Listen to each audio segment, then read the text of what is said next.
IMF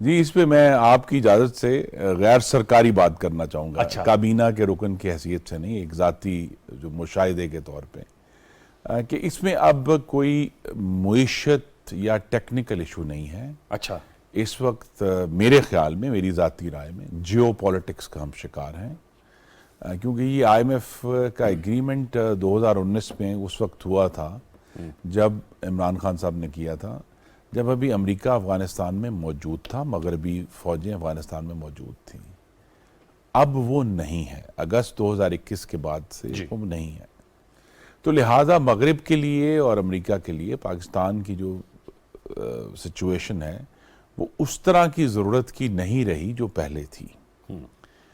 تو اب اس میں آپ بہت سارے لوگ اس پہ لکھ بھی رہے ہیں اور قیاس آرائی بھی کریں، میں قیاس آرائی نہیں کروں گا، میں صرف یہاں تک کہوں گا کہ اس وقت تک سٹاف لیول ایگریمنٹ کا نہ ہونا معیشت نہیں ہے، یہ جیو پولیٹکس ہے۔ اور اس کا مطلب یہ ہے کہ اگر آپ لوگوں نے بجٹ جون میں دینا، آج خبریں آ رہی ہیں، اس وقت تک یہ سٹاف لیول ایگریمنٹ ہو جائے گا یا اس وقت تک بھی نہیں ہوگا؟ آپ کو ہوتا ہوا نظر دیکھیے، نہیں آ رہا؟ ہم نے ایک اللہ تعالیٰ کے کرم سے، اور پاکستان میں رہنے والوں کو تکلیف تو بہت ہوئی ہے، لیکن ان کی ہم ماؤں اور بہنوں کی دعائیں بھی ہیں کہ اگر ہم آئی ایم ایف کے بغیر اپنے ریزروز 10 ارب ڈالر سے اوپر لے گئے ہیں، اور تمام بہت تکلیف ہوئی ہے، اس میں کمرشل بینک بھی شامل ہیں؟ کمرشل بینکس بھی شامل ہیں، لیکن اگر ہم 10 ارب سے اوپر لے گئے ہیں ڈپازٹس اپنے فورن ایکسچینج کے، تو پاکستان اس وقت تو شاید لگتا تھا ایک دن بھی سروائیو نہیں کرے گا، لیکن آئی ایم ایف کے بغیر سروائیو کر گیا ہے۔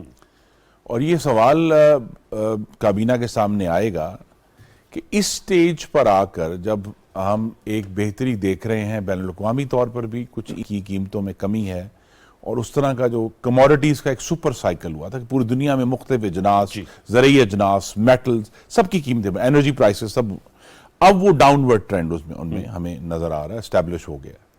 تو آئی ایم ایف کے اگر بغیر یہ کام ہم ہو سکتا ہے تو ہمیں اس پر ضرور غور کرنا چاہیے۔ ٹھیک ہے، کہ اگر ایک بہت مشکل ترین وقت تھا، اس سے ہم نکل آئے، ہمیں اپنی اکانومی میں بہت قیمت ادا کرنی پڑی ہے، کیونکہ ہم نے امپورٹ کی بہت کنٹریکشن کی، جس کا نتیجہ یہ ہے کہ حیران کن طور پر پچھلے 2 مہینے سے پاکستان کا جو تجارتی خسارہ، وہ خسارہ نہیں ہے، وہ سرپلس ہے، وی آر ٹریڈ سرپلس کی سچویشن میں، جو بڑی پاکستان کی تاریخ میں ریئر ہے، لیکن ہم نے اس کی قیمت ادا کی ہے اپنی گروتھ کی کمی کی صورت میں، ہم نے انڈسٹریل انویسٹمنٹ کا کم ہونے کی صورت میں۔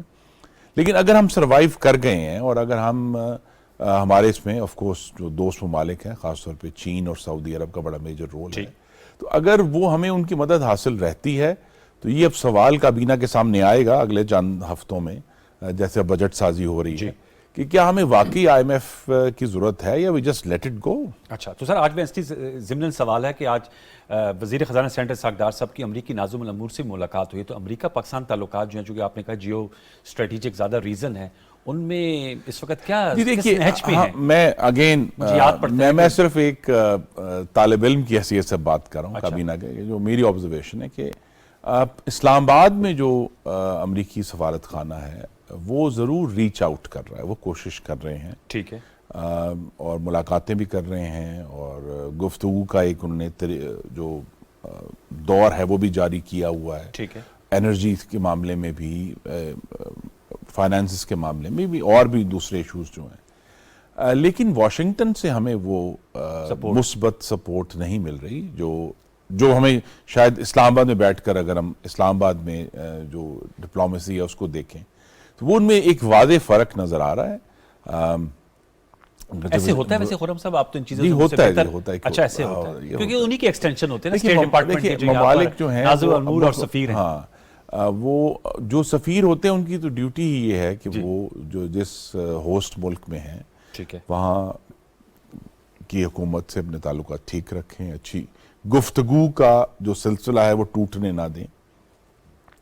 اور بیچ میں جو ٹوٹا بھی تھا، آپ کو معلوم ہے، اس پر بھی کم لوگوں نے نوٹس کیا کہ پچھلی حکومت کے دور میں امریکہ نے پاکستان میں سفیر لگانا بھی مناسب نہیں جی بہت عرصے بعد آئے ہیں جو موجودہ سفیر ہیں، میرے خیال میں 3-4 سال بعد آئے ہیں۔ ہاں، تو یہ حکومت کی جو تبدیلی ہے اس کی وجہ سے سفیر کا آنا بھی ایک سگنل تھا کہ کچھ کوشش ہو رہی ہے پاکستان سے بہتری میں، لیکن بہرحال واشنگٹن میں خاص طور پہ اگین میں اپنا ذاتی مشاہدہ آپ کے ساتھ آپ کے ناظرین شیئر کر سکتا ہوں کہ ان کی حکومت میں تو شاید کوئی مثبت سوچ ہو، لیکن ان کے جو منتخب ادارے ہیں، کانگریس ہے اور سینٹ ہے، وہاں پاکستان کے بارے میں جو عمومی جذبات ہیں وہ منفی ہیں. مطلب کیپٹل ہل میں جو ہے وہ کیپٹل ہل میں جذبات جو ہیں پاکستان کے لیے ایک بہت بڑا چیلنج ہے، لابنگ کا چیلنج ہے، اور ہم سب کے لیے چیلنج ہے، not just ministry of foreign affairs کے لیے.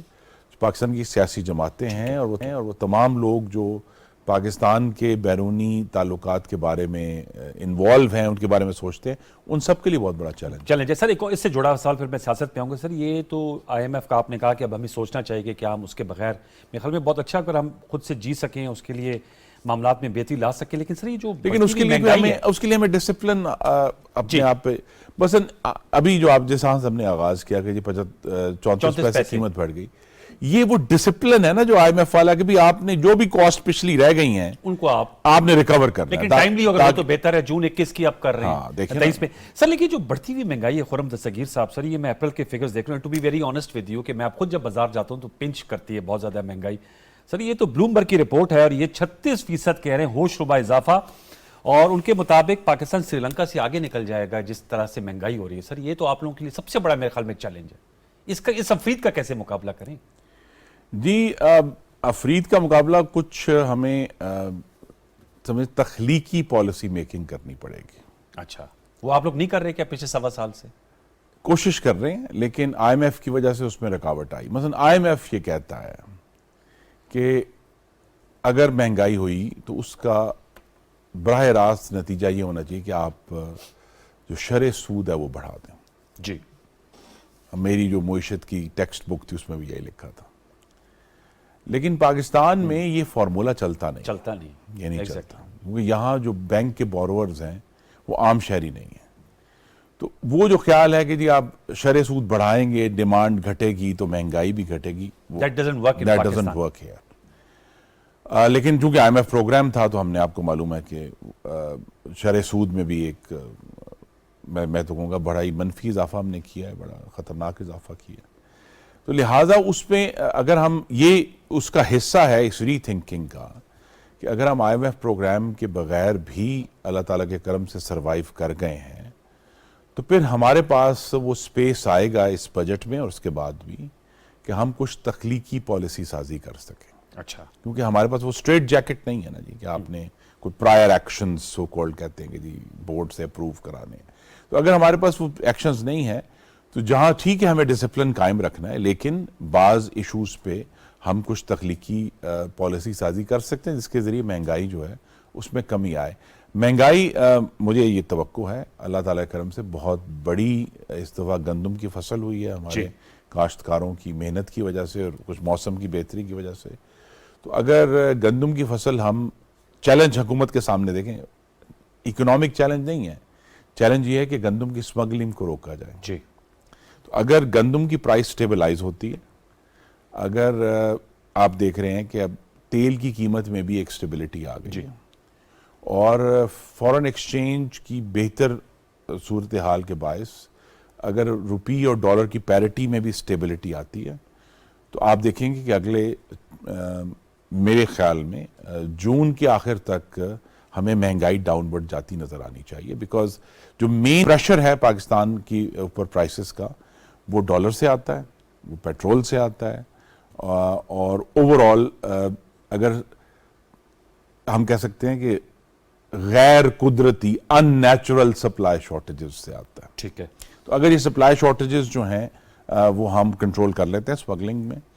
3 چیزوں کی اسمگلنگ ہو رہی ہے پاکستان سے جس میں بڑا سیریس. ویسے سر امر مانے کیوں کرنی ہو پاتی اسمگلنگ کی کنٹرول؟ ہمارے ماشاءاللہ لا انفورسمنٹ یہ سوال بڑا پیچیدہ ہے، اس کے لیے تو پورا پروگرام چاہیے کہ پاکستان کا جو مغربی سرحد ہے اس کے اوپر ایک وار اکانومی ہے پچھلے 40 سال سے. ہم اس کو as a state we can't counter it. ہمارے لیے یہ ایک بہت بڑا چیلنج ہے جس کے ایکچولی پاکستان کی حاکمیت پر بھی اثرات ہیں، لیکن وہ ہم ٹاپک ڈسکس نہیں کریں. یہ اگر ہم گندم خاص طور پہ جی، اس کے بعد گھی اور کھاد، یہ 3 ڈرائیورز ہیں کہ اگر ہم ان چیزوں کی سپلائز جو ہیں انہیں گندم میں اللہ تعالیٰ نے فصل دے دی ہے، کھاد میں بھی اب ہم پورے پش کر رہے ہیں ٹھیک ہے کہ گیس کی سپلائی دے کر کھاد کی میکسیمم پروڈکشن حاصل کی جائے. اور گھی کے اگرچہ پروڈکٹ باہر سے آتی ہے لیکن وہاں بھی تو اگر ہم شارٹیجز میں، اور ہمیں توقع ہے کہ جو صوبائی حکومتیں وہ پوری طرح تعاون کریں گی، جو پہلے نہیں کر رہی تھی پچھلے سال تک، اگر وہ تعاون کرتی ہیں تو پھر اگر سپلائی شاکس نہیں لگیں گے تو پھر پاکستان میں انشاءاللہ مہنگائی آپ کو کم ہوتی نظر آئے گی اگلے میرے خیال میں 4 سے 8 ہفتے کے دوران. اللہ کرے جی 4 سے 8 ہفتے میں آپ کے منہ کیا کہتے ہیں، آپ کے منہ میں گھی شکر کہ ایسا ہو جائے کہ کچھ کمی آ جائے. اب خرم صاحب اس پہ ضربت تمام ہماری جو معیشت ہے اس کا دار و مدار ہماری سیاست پر بھی ہے. سر بتائیے گا مذاکرات آپ لوگوں کے ہو رہے ہیں تو آج تو شاہ محمود قریشی صاحب نے کہا کہ اب مذاکرات کنٹینیو کرنا بے معنی ہے. اسحاق ڈار صاحب ایک ہوپ فل تصویر پیش کر رہے ہیں اور شاہ محمود قریشی صاحب جو ہیں جو دوسرے فریق ہیں وہ کہہ رہے ہیں بے معنی ہے اور اب ہم سپریم کورٹ سے کہہ رہے ہیں 14 مئی کے فیصلے پہ عمل درآمد کرائیں. اصل میں یہ ہے کہ جو دوسرا فریق ہے جو تحریک انصاف ہے وہ ٹیبل پر رکھنے کے لیے ان کے پاس کوئی چیز نہیں. وہ کہتے ہیں ہم نے لچک کا زیادہ مظاہرہ کیا. نہیں، ان کے پاس کوئی چیز نہیں ہے. اور غالباً شاید وہ بڑے ادب سے عرض کروں گا کہ سپریم کورٹ کے وہ از خود نمائندے بن گئے، کیونکہ اس کے علاوہ وہ اپنی تمام جو سیاسی کوشش تھی وہ ایگزاسٹ کر چکے ہیں. انہوں نے اپریل سے نومبر تک آپ کو پتا سڑکوں پر رہے، سیاسی جلسے کیے، ان کو الیکشن نہیں ملا. انہوں نے اپنی 2 اسمبلیاں توڑ دی، ان کو الیکشن نہیں ملا. انہوں نے پولیس کو زد و کوب کیا، پیٹرول بم پھینکے، پولیس کی گاڑی کو نہر میں ڈالا، ان کو الیکشن نہیں ملے. تو ان کا جو سیاسی ایکشن تھا انہوں نے جو ہے وہ بہت بڑے بڑے یو ٹرنز لیے ہیں اسمبلی کے استعفوں کے معاملے میں. پہلے استعفے دیے، پھر کورٹ میں گئے کہ استعفے کیوں نہیں ایکسیپٹ کرتے، پھر کہا کہ نہیں ہم نے تو استعفے واپس لینے ہیں، پھر کورٹ میں گئے کہ استعفے واپس ہمیں لے کے دیں.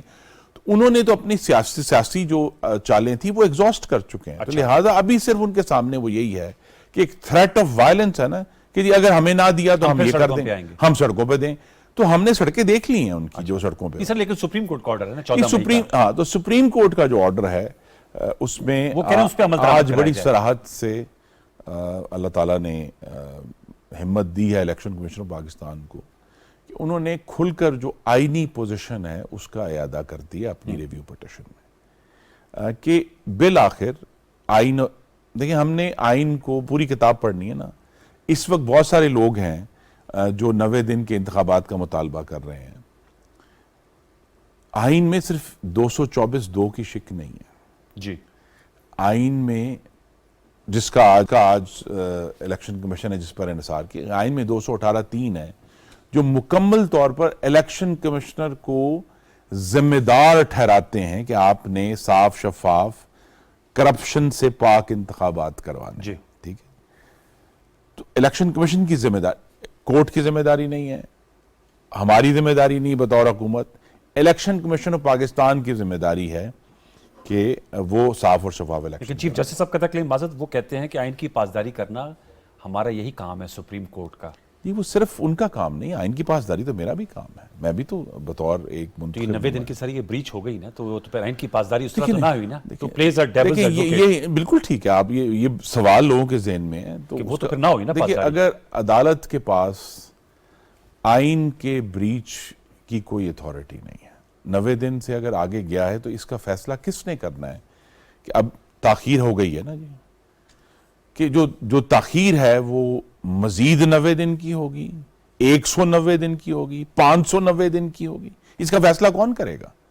کورٹ نے یہ اپنے لیے آپ لوگ لیے بال ڈالی نا کورٹ نے. خود ایزیوم کر لیا ہے. لیکن آپ لوگ نہ کر سکے سر فیصلہ نا. خود آپ لوگوں کو چانس دیا. خود ایزیوم کر لیا ہے. نہیں دیکھیے سیاسی جماعتوں کے مذاکرات بھی آئین کو بدل نہیں سکتے یا آئین کی پرمیشن حاصل نہیں کر سکتے. جی ٹھیک ہے جی.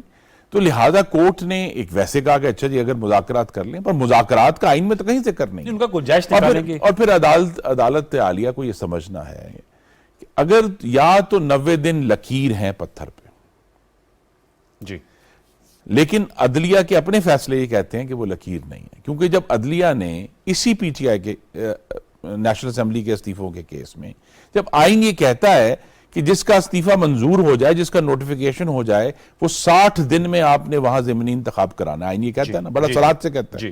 اتنی ہی ویلیو ہے جتنی 90 دن کی ہے. تو جب عدلیہ اس 60 دن پر سٹے دے دیتی ہے، پھر کون ذمہ دار ہے آئین پر عمل درآمد کا؟ تو ہماری عدالت سے استدعا ہے کہ کورٹ کے اندر، چونکہ اب ان رائٹنگ اس فیصلے کے خلاف 4 ججز لکھ چکے ہیں، وہ کہہ چکے ہیں کہ ون مین رول ہے، وہ کہہ چکے ہیں کہ پولیٹیشنز ان روبز ہے، یعنی انصاف کی قبا میں سیاستدان ہیں، وہ کہہ چکے ہیں کہ جی ایک امپیریل سپریم کورٹ ہے، سامراجی سپریم کورٹ ہے. تو کورٹ کو، ہماری کورٹ سے یہ توقع بھی ہے، ہم نے درخواست بھی کی ہے کہ اس تمام تناؤ کا جس کا ہمیں آج سامنا ہے قومی اسمبلی میں بھی اور سپریم کورٹ میں بھی، اس کا بڑا واضح حل ہے کہ فل کورٹ بنا کر پہلے تو یہ 3-4 اور 3-2 کی کنٹروورسی لیکن سر وہ تو کل سالو کر دیں. مارکس دیے چیف جسٹس صاحب نے، آنریبل سپریم کورٹ کے چیف جسٹس صاحب نے، کہ یہ ان کا پروگیٹو ہے. جب یہ استدعا کی گئی پاکستان بار کونسل کی جانب سے، یہ ہماری مسترد کر دی ہماری اور ان کا سیاسی معاملات نے عدالت کے مال کو آلودہ کر دیا. ان کا آپ لوگ سیاستدان ہیں بصد احترام، وہ فیصلوں پہ خوش ہوتے ہیں جو ان کے حق میں، ان میں انٹرسٹڈ نہیں ہیں. نہیں، ہم دیکھیں کل تو ان کے بڑے سخت ریمارکس آئے ہیں. تو میں بڑے ادب سے عرض کروں گا کہ آئین بنانے والے اور آئین کی ضمانت صرف سپریم کورٹ کا کام نہیں، یہ ہمارا کام بھی ہے، جو ہم عوام کے منتخب نمائندے ہیں. اور آئین جس کی ہم سب بار بار مثال دیتے ہیں اور پڑھتے ہیں، آئین کے ابتدائیہ میں ایک جملہ ہے کہ اللہ تعالیٰ کے اقتدار اعلیٰ کے بعد اس ریاست میں اقتدار اعلیٰ عوام کے منتخب نمائندوں کے ہاتھ میں ہوگا. ایگریڈ. لیکن once you make constitution then you all are have to submit. ہم سبمٹ کرتے ہیں، لیکن جب ہمارے سامنے خاص طور پہ 2017 سے لے کر اب تک ایک ایسے سپریم کورٹ کا سامنا ہے جہاں ثوابدیدی اختیارات کا غلط اور ناحق استعمال ہوا ہے، اور صرف ایک دفعہ نہیں ہوا، بار بار ہوا ہے. ایک ایسے کورٹ کا سامنا ہے، اور میں بڑے ادب سے بہت سوچ سمجھ کر یہ بات کر، ایک ایسے کورٹ کا سامنا ہے جس کا جھکاؤ ایک سیاسی جماعت کی طرف واضح ہے، جس کے بینچوں کی تشکیل میں جھکاؤ واضح ہے، جس کے بینچوں جو وہ بینچ بنائے گئے ان کے فیصلوں میں جھکاؤ واضح ہے. اور جھکاؤ سے زیادہ اہم بات جو آئینی بات یہ ہے کہ وہ جو فیصلے ہوئے ہیں انہوں نے بھی آئین کو بریچ کیا ہے. آئین میں بہت سارے آرٹیکل ہیں، لیکن 2 جو آپ کے ناظرین اگر پڑھنا بھی چاہیں تو آرٹیکل 10A ہے، رائٹ ٹو فیئر ٹرائل. اس سے زیادہ آرٹیکل 14 ہے. آرٹیکل 14 یہ کہتا ہے کہ پاکستان کے ہر شہری کو، وہ ہر شہری قانون کے سامنے برابر کا جواب دہ ہے. 1 بالکل ٹھیک ہے، ہم مانتے ہیں. اگلا جملہ، اس کو قانون کا برابر تحفظ بھی حاصل ہے. Liable before the law, equal protection before the law. تو کورٹ یہ پروٹیکشنز قائم کرنے میں ناکام ہو گیا ہے. اور جب جس طرح میں نے کہا کہ کورٹ نے بارہا ہمیں، مثلا جیسے کہتے ہیں انتظامیہ، ناٹ ٹو اس، جو یہ حکومت ہے، انتظامیہ کو، دوسرے اداروں کو کورٹ بار بار یہ کہہ چکا ہے کہ ثوابدید کا استعمال کسی ضابطے میں ہوگا. ضابطہ سپریم کورٹ کا آخری بنا تھا 1980 میں، آج سے 43 سال قبل. اس ثوابدید جو چیف جسٹس کو دی گئی تھی، اس کا نتیجہ پاکستان کے آئین اور حاکمیت کی تروڑ مروڑ کی صورت میں نکلا ہے. پاکستان کی تاریخ میں جتنے بھی سو موٹو لیے گئے ہیں جو تھے، جہاں چیف جسٹس نے اپنی ثوابدید استعمال کی، ان کا پاکستان کو نقصان ہوا ہے. سر لیکن بصد احترام آپ لوگوں کی حکومت بھی ان کے سو موٹو نوٹس کے نتیجے میں آئی ہے نا. جی، اور یہی چیف جسٹس میں اس سوال کا انتظار کر رہا تھا. آپ لوگ جس وقت گزر آئے ہیں اس سوال کا جواب ہی ہمارا موقف ہے. 13 جج تھے اس رات سپریم کورٹ میں، 11 نے کہا کہ سو موٹو ہونا چاہیے. ہم بھی تو یہی کہہ رہے ہیں. تو چیف جسٹس جو سپریم کورٹ پریکٹسز ایکٹ ہے وہ یہ کہہ رہا ہے. ہم یہ تو نہیں کہہ رہے کہ ہم سپریم کورٹ سے اختیار چھین رہے ہیں. ہم صرف کہہ رہے ہیں کہ وہ ثوابدید سے ہٹ کر اس کے اندر وسعت آئی ہے. اچھا 13 ججز نے کہا تھا لیکن 13 میں سے 11 نے 11 نے کہا تھا 5 کا بینچ بنا.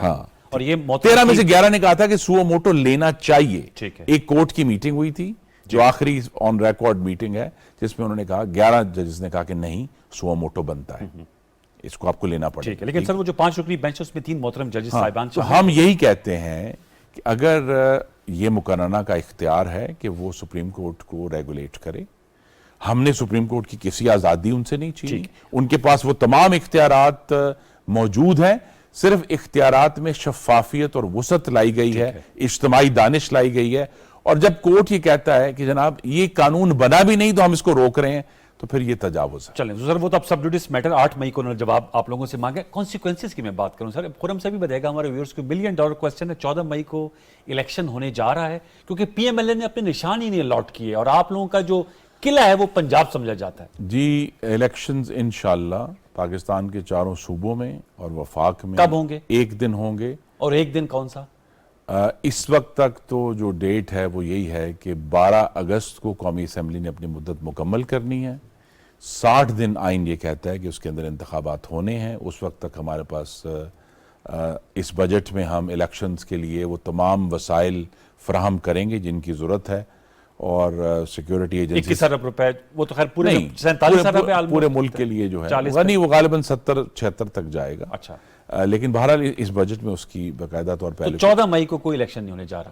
جی الیکشن میرے خیال میں 10 سے 12 اکتوبر کے درمیان 10 سے 12 اکتوبر. اب یہ مجھے سر بتائے گا کہ پھر یہ کل خواجہ آصف صاحب نے, چونکہ آپ بھی وہاں موجود تھے, انہوں نے بڑی سپیچ کی, تو سر یہ انہوں نے کہا ہم وزیر اعظم کو قربان نہیں ہونے دیں گے. میں شیخ رشید صاحب کو سن رہا تھا, وہ کہتے ہیں اس کے کانسیکوینسز ہوں گے. توہین عدالت میں یوسف رضا گیلانی صاحب, نواز شریف صاحب تو خیر پاناما کیس میں ان کی وہ ہو گئے تھے. کانسیکوینسز یہ ہیں کہ 21 ارب نہ دینے کا فیصلہ وزیر اعظم نے نہیں کیا. اچھا وہ اسمبلی میں موجود اراکین اسمبلی نے کیا ہے. اور اگر کسی کو آئین کی سمجھ ہے جمہوریت میں, تو عوام کے منتخب عوام کی جو سب سے بنیادی ڈیوٹی ہے جی, وہ عوام کے نام پر اکٹھے کیے گئے پیسے کے خرچ کی اتھارٹی ہے. I mean فاؤنڈیشنل ایشو ہے یہ. اب اگر آپ اس سے اختلاف کر سکتے ہیں, کورٹ اس سے اختلاف کر سکتا ہے, لیکن اگر پاکستان کی قومی اسمبلی اور سینٹ کو یہ اختیار حاصل نہیں کیونکہ وہ براہ راست نمائندہ نہیں ہے ٹھیک ہے پاکستان کے شہریوں کی, تو اگر پاکستان کی قومی اسمبلی جو براہ راست منتخب ہے وہ یہ کہہ دیتی ہے تو پھر وہ حتمی فیصلہ ہے. اس کو اچھا سپریم کورٹ کا فیصلہ حتمی نہیں ہے؟ جی نہیں, آپ سپریم کورٹ کہہ سکتا ہے, لیکن اگر اسمبلی نے کہہ دیا ہے, اگر عوام کے منتخب نمائندے یہ کہتے ہیں کہ جی 21 ارب ہم نہیں دے رہے, تو خرم صاحب یہ مجھے بتائیے گا کیونکہ آپ ماشاءاللہ تو میری گزارش ہے سپریم کورٹ کے فیصلے کو ایک قرارداد سے نہیں, قرارداد تو نہیں ہے, مسترد کیا جا سکتا نہیں. دیکھیے باقاعدہ 2 دفعہ پرائم منسٹر صاحب نے جب ووٹ آف کانفیڈنس دیا, انہوں نے کہا جی ہم 4-3 کے فیصلے کو مانتے ہیں. چیف جسٹس صاحب نے کہا فیصلہ 3-2 کا ہے جو انفورس ہے. وہ فیصلے کو اس اگر پرائم منسٹر کے اوپر جو کہتے ہیں کہ توہین عدالت ہے, وہ تو اس 21 ارب روپے کا معاملہ ہے. ٹھیک, 21 ارب کے اوپر اس سے پہلے کہ عدالت معظم وزیر اعظم کو بلائیں, ہمیں بلائیں 176 اراکین کو. اچھا یا 180. یہ ڈویبل ہے ویسے پورے پارلیمان کو بلانا؟ دیکھیں ذمہ داری کا تعین کرنا نا, کون ذمہ دار ہے. ٹھیک ہے, اور آپ کو آنے والے پارلیمان کے 180 اراکین ذمہ دار. اچھا, ہمارے جو ویورز اس میں انٹرسٹڈ, آنے والے دنوں میں ہمیں یہ پارلیمان ورسز سپریم کورٹ کا تناؤ بڑھتا ہوا دکھائی دے رہا ہے. آپ لوگوں کا پارلیمانی ریکارڈ بھی طلب کیا ہے, میں تو یہ توقع قانون سازی کی آپ لوگوں نے کہا کہ جی عدالتی ریکارڈ طلب ہو جائے, اور آج اخبارات میں خبریں تھی توہین پارلیمنٹ بل بھی شاید آپ لوگ لا رہے ہیں. پارلیمان کا ریکارڈ تو نیسیسریلی پبلک ہے. اچھا ٹھیک ہے, یہ ضرور اس پر سوال ہے. عام شہری کو حق حاصل ہے کہ وہ جا کے لائبریری میں یا طلب کرے کہ مجھے بتائیں کیا ہوا. جی جی, لیکن پھر آئین کی بات آ جائے گی کہ عدالت عالیہ کو پڑھانا پڑے گا نا آرٹیکل 66 کہ پارلیمان میں کہی گئی کوئی بات, پارلیمان میں ڈالا گیا کوئی ووٹ, پارلیمان میں کسی بھی کمیٹی کی شائع کردہ کوئی رپورٹ کسی عدالتی کارروائی کا باعث نہیں بنتا. اچھا تو سر یہ جو ممکنہ شو ڈاؤن ہے اس کو کیسے اوائڈ کیا جا سکتا ہے؟ پارلیمنٹ ورسز جی شو ڈاؤن یہ ہے, سپریم کورٹ. شو ڈاؤن ہے ایک سامراجی سپریم کورٹ کا سامنا ہو گیا ایک ایسی پارلیمان سے جو عوام کی دی گئی اتھارٹی کو استعمال کرنے کے لیے تیار ہے. اس سے پہلے نہیں کیا, اور جو کہ ہماری ایک بہت بڑی فاش غلطی تھی کہ جب سپریم کورٹ آف پاکستان نے پچھلے سال 63A کے معاملے میں اپنا فیصلہ الٹا کر پنجاب کی حکومت الٹا دی, ووٹ نہیں ڈالنے دیا, ڈسکوالیفائی کیا, پھر اس کا الٹا فیصلہ آ گیا اور چیف جسٹس صاحب کو لکھنا پڑا کہ نہیں جی دیکھیے بعض اوقات ججوں کو یہ اجازت ہونی چاہیے کہ وہ اپنے پچھلے فیصلوں سے اپنا فیصلہ لیکن کورٹ کو یہ سمجھ آنی چاہیے تھی کہ وہ آئین کو لکھ نہیں سکتے. ٹھیک ہے, اس کے اوپر ہمیں جو اس وقت جو لیگل پوزیشن لی ہے ریٹروسپیکٹیولی آپ سوچ وہ ٹھیک لی ہے؟ جی ہم نے تو نہیں لی نا, ہم نے غلطی کی. ہمیں اسی وقت اس سارے ایشو کو چیلنج کرنا چاہیے تھا کہ یہ درست نہیں ہے. ہمیں اسی وقت چیلنج کرنا چاہیے تھا کہ جب یہی سپریم کورٹ ہے نا جس نے نہال ہاشمی کو توہین عدالت پر پہلے نااہل کیا, 6 مہینے کی سزا سنائی. جی جی ٹھیک ہے, وہی جملے جو عمران خان اور ان کے ساتھیوں نے بولے, ان کو کہا جی بہارو پھول برساؤ میرا محبوب آیا. دس از اگین آرٹیکل 10A. اچھا کہ رائٹ ٹو فیئر ٹرائل اور equal treatment before the law, article 14. ٹھیک ہے, یہاں یہ ایشو ہے کہ ہمیں عدلیہ سے یہی توقع ہمیشہ, بہت اس کے اوپر گفتگو ہوئی, عدلیہ ہمارے لیے بے حد محترم ہے, لیکن جب ایسے فیصلے آئیں گے, دیکھیے کیس تو ڈسکس ہو رہا تھا, اگر آپ کے ناظرین کو یاد ہو, لاہور کے جو آئی جی تھے CCPO ڈوگر صاحب کا, اس کیس کے اندر سے سڈنلی یہ سو موٹو باہر آیا اور پھر وہ بھرا کچھ بدل گیا, اور اس کے اندر جو ہے اب ایشو دیکھیں نا, ایشو ہے انٹیگریٹی کا, کہ جب اگر جسٹس اطہر من اللہ لکھتے ہیں کہ اینٹی روم میں جا کر یہ فیصلہ ہوا تھا, ڈیسائیڈ ہو گیا تھا کہ 4-3 سے یہ سو موٹو ریجیکٹ ہو رہا ہے, تو وہ فیصلہ کیسے بدل گیا؟ ہم نے یہ کہا کہ بجائے یہ کہ عدالت عالیہ جس کا ہم سب احترام کرتے ہیں وہ اس کے اوپر کوئی مزید تناؤ اور بحث کرے, ایک فل کورٹ بنا کر ہمیں اس پر ججمنٹ دے دیں.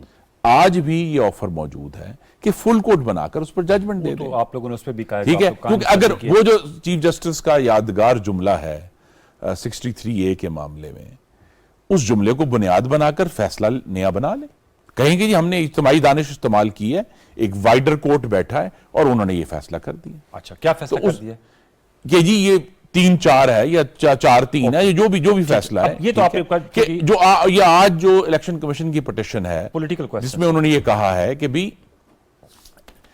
ذمہ داری بھی اختیار بھی ہمارا, تو عذرائے کرم ہمیں اپنا کام کرنا. ٹھیک ہے, اب سر ایک پولیٹیکل کویسچن میں خرم صاحب آپ سے کروں گا. سر پاکستان تحریک انصاف عمران خان صاحب, ان کا یہ استدلال ہے کہ آپ لوگ ایکچولی اس وقت اس پوزیشن میں نہیں کہ آپ لوگ الیکشن میں جائیں. فرینکلی اسپیکنگ وہ کہتے ہیں کہ اس وقت جو کل بھی جنہوں نے انٹرویو دیا انہوں نے کہا جی ہم نے تو اس کی بھی اسمبلیاں توڑی, کیونکہ ہمیں جب ہم نے سروے کرایا تو پتہ چلا کہ وہ ہماری حکومتوں کو ذمہ دار قرار دے رہے ہیں مہنگائی کا, تو ہم نے کہا ہمارا جو ووٹ بینک خراب ہو رہا ہے, ہم نے اسمبلیاں توڑ دی. یہ بحث لیگل اپنی جگہ, ایز اے پولیٹیشین ظاہر بات ہے آپ لوگوں نے عوام سے رجوع کرنا ہے, ان کا یہ کہنا ہے کہ آپ لوگ اس وقت الیکشن کرانے کے موڈ میں ہی نہیں ہیں. دیکھیے یہ ہیلے بہانے ہیں. دیکھیے جس پارٹی کے سربراہ نے 1 سال پاکستان کے عوام سے جھوٹ بولا, اور میں سوچ سمجھ کے بڑے ادب سے یہ لفظ استعمال کر رہا ہوں کہ جی میری حکومت امریکہ نے توڑی, میری حکومت کے خلاف امریکی سازش ہوئی, سائفر ہوا, پھر کہا جی یہ پاکستان سے سازش ہوئی, پھر کہا نہیں پاکستان سے امریکہ سازش گئی. آپ ان کی کسی بات پر کیسے یقین کر سکتے ہیں؟ جو شخص روزانہ کی بنیاد پر پاکستان کے عوام سے جھوٹ بول رہا ہے, اور اہم ترین معاملات میں کہ اب آج جو ہیں ان کے اور ان کے حواری امریکہ کے پاؤں میں لیٹے ہوئے ہیں. جی وہ کہہ رہے ہیں جی ہم تو جناب ہم IMF کا پروگرام پورا کریں گے, ہم بڑی ذمہ داری دکھائیں گے. تو لہٰذا ان کی کسی بات پر کیسے یقین کیا جا سکتا ہے؟ ایشو صرف یہ جو شاید کم لوگ اس پر نوٹ کرتے ہیں, جو PTV پر کہنا ضروری ہے, اس وقت جو جماعتیں حکومت میں ہیں وہ 2018 کے جو دھاندلی شدہ انتخابات ہے اس کے باوجود 68% عوام کے ووٹ لے کر بیٹھی ہوئی ہیں. 68%.